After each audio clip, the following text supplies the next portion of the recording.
Bonjour, je m'appelle Marion et je voulais vous parler de la phrase d'évangile qui a changé ma vie et qui me suit depuis une vingtaine d'années maintenant. Donc c'est chez Jean, chapitre 5, verset 8. Lève-toi, prends ton grabat et marche. Alors avant de lire cette phrase dans un livre de Simone Paco, L'évangélisation des profondeurs, j'avais une foi que j'appellerais passive.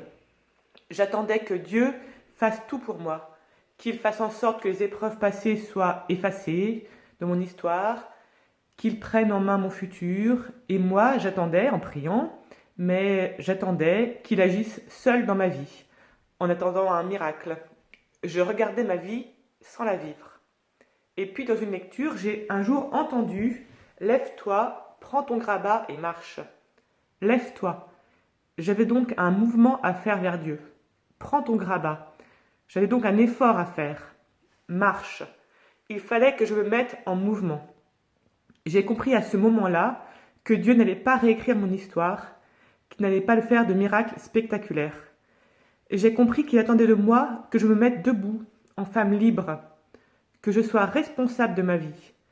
Et qu'en se mettant en mouvement, en le suivant, en avançant vers lui, il me permettait de vivre pleinement ma vie, de sortir du victimisme dans lequel je m'étais mise et d'avancer, responsable de ma vie et de mes choix, de sortir des ténèbres en me mettant à sa suite.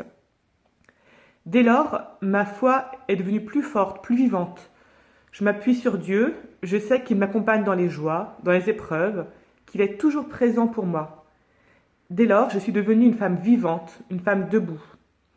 Et cette phrase me suit toujours. Elle m'oblige, surtout en cas de coup dur, à avancer, à prier en premier lieu, afin qu'il m'éclaire et qu'il m'aide, et puis à me mettre en mouvement.